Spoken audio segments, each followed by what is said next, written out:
আসসালামু আলাইকুম। আজকে মহাত্মা লালন সাঁইজির একটা বাণী নিয়ে আলোচনা করব। যে উনি একটা বাণীতে বলেছেন, সময়টাকে, যৌবনটাকে খুবই গুরুত্ব দিয়েছেন। যৌবনটাকে গুরুত্ব দিয়ে উনি আল্লাহকে ধরার, আল্লাহ দর্শন পাওয়ার যে ইঙ্গিত দিয়ে গেছেন এই গানটার মধ্যে। তুমি দিন থাকিতে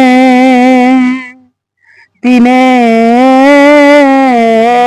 সাধন কেন জানলে না, তুমি কেন জানলে না, সময় গেলে সাধন হবে না।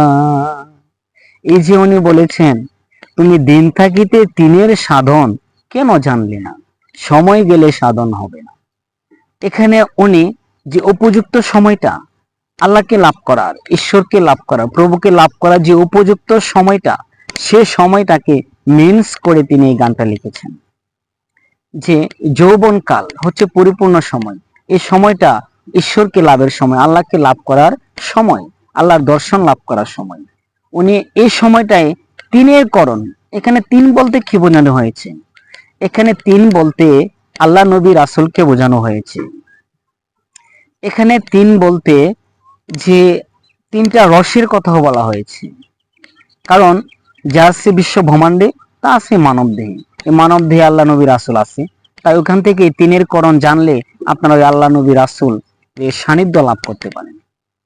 আবার উনি আরেকটা বাণীতে বলেছেন, এক রসে হয় প্রতিবাদী, একই রসে ঘুরছে নদী, আবার একই রসে নৃত্য করে নিত্য রসের গৌরাঙ্গ, ভজরে আনন্দের গৌরাঙ্গ। এখানে তিনটা রস পাওয়া গেল। এখানেও তিনি দিন থাকিতে তিনের করণ কেন জানলে না, সময় গেলে সাধন হবে না।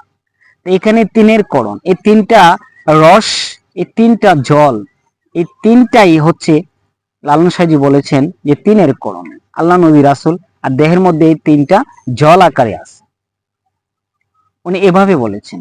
তারপরে উনি কি বলেছেন, জানো না মন খালে বিলে থাকে না মিন জল শুকালে, কি হবে আর বাদাল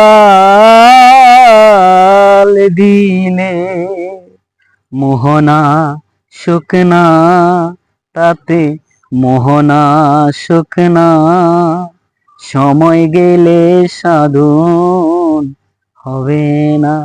এখানে উনি বলছে, জানো না মন খালে বিলে থাকে না মিন জল শুকালে, কি হবে আর বাদাল দিলে মোহনা শুকনা। এখানে উনি রূপক ভাষায় যে বুঝিয়েছেন, খালে বিলে যখন বর্ষার সময় হয় তখন কিন্তু খাল বিল পানিতে ভরে একাকার হয়ে যায়। আবার যখন বর্ষা চলে যায়, পানি শুকিয়ে যায়, তখন মিন, মিন এখানে মাছ হিসাবে ব্যবহার হচ্ছে, কিন্তু দেহতত্ত্ব যেহেতু, তাহলে এটা দেহের যৌবনটাকে বোঝানো হয়েছে। দেহের যৌবন কালে ঈশ্বরকে লাভ করার যে সময়টা, ওইটাকে উনি এখানে বুঝিয়েছেন। তো যৌবন যদি চলে যায়, তখন যতই ডাকাডাকি, যতই আরাধনা, যতই ইবাদত করেন বৃদ্ধকালে, তখন আপনি আল্লাহকে, ঈশ্বরকে লাভ করতে পারবেন না। উনি তাই বলেছে যে যৌবন কালে বাদাল দাও, যৌবন কালে যদি যৌবনটাকে যদি বাঁধতে পারো, তাহলে তুমি আল্লাহ প্রভুর দর্শন পাবে। উনি এভাবে বলেছেন। তারপরে উনি আবার কি বলেছেন, অসময়ে কৃষি করে মিছামিছি খেটে মরে, গাছ যদিও হয় বীজের জুড়ে, তাতে ফল ধরে না, সময় গেলে সাধন হবে না। অসময়ে কৃষি করে, অসময়ে যদি কোনো বীজ বপন করা হয়, তখন বীজের জুড়ে গাছ হয়, কিন্তু সে গাছে ফলন আসে না।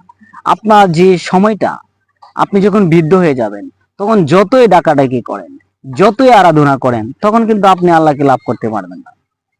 তাই উনি বলেছে যে অসময় মানে যৌবন, যৌবনের যেহেতু এটা দেহতত্ত্ব বাণী, যৌবনটা যদি চলে যায়, তাহলে সে যৌবন চলে গেলে পরে যদি আপনি আল্লাহকে ডাকাডাকি করেন বৃদ্ধকালে, তাহলে আপনি আল্লাহর দর্শন পাবেন না। তাই উনি বলেছেন এভাবে।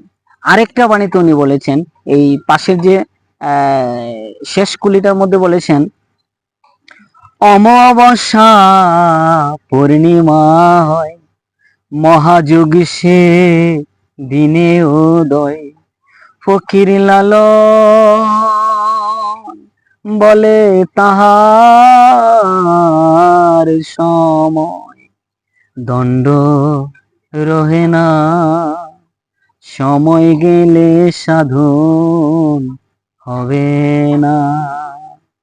এখানে বলেছে অমাবস্যা পূর্ণিমা হয়, মহাযুগ সে দিনে উদয়। মহাযুগ ঈশ্বর আল্লাহ প্রভুকে বোঝানো হয়েছে মহাযুগ।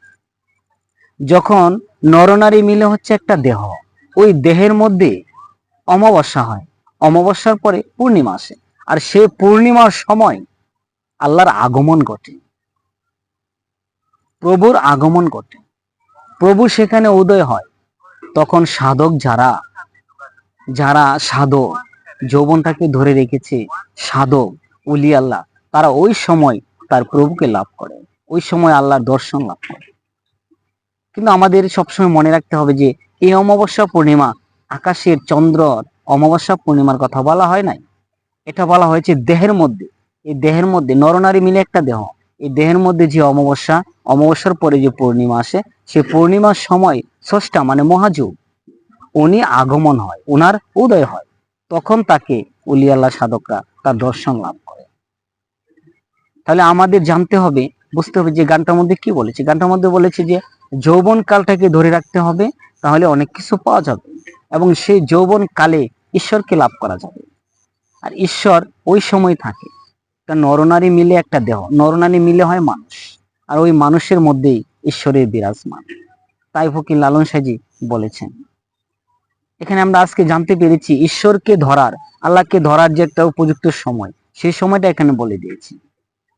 আর বিশেষ করে যৌবন কালটাকে বেশি প্রাধান্য দিতে বলেছে। যৌবন কালটায় প্রাধান্য দিলেই আপনি ঈশ্বরকে লাভ করতে পারেন। যাই হোক, আজকে সংক্ষিপ্ত আলোচনা করলাম। আমার সে আলোচনায় যদি ভুলভ্রান্তিক হয়ে থাকে, সকলে খুব ক্ষমা দৃষ্টিতে দেখবেন, কারণ আমার তত জ্ঞান নাই, আমি ক্ষুদ্র জ্ঞানে যতটুকু বলার চেষ্টা করলাম। ধন্যবাদ সকলকে। আসসালামু আলাইকুম।